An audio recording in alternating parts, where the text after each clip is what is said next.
प्यारे बच्चों, सुप्रभात।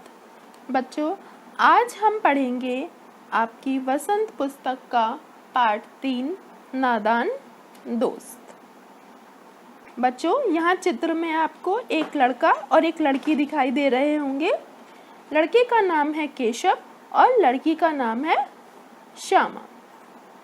भाई बहन है। केशव और उसकी बहन श्यामा ध्यान से उनके घर के पास कानिस के ऊपर चिड़िया को आते जाते देखा करते थे। वहाँ चिड़िया ने अंडे दिए थे। केशव और श्यामा को उन चिड़ियों और अंडों को देखना बहुत अच्छा लगता।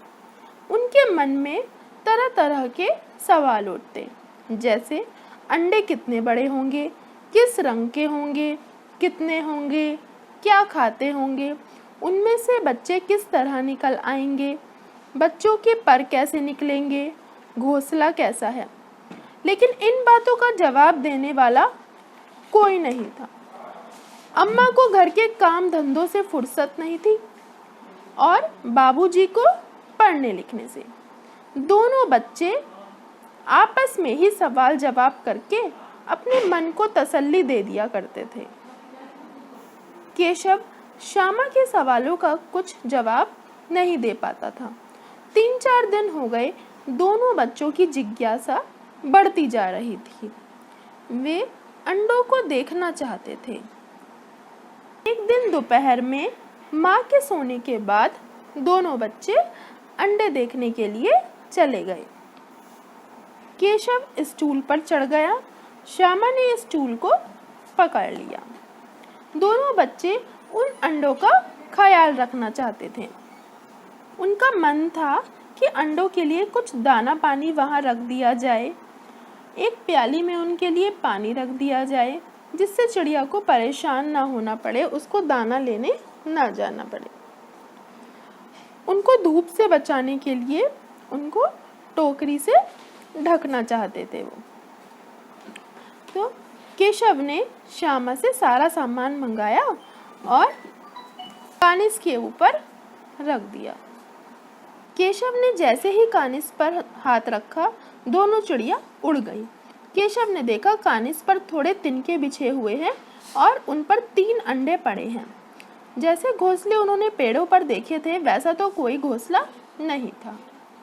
श्यामा भी अंडे देखना चाहती थी।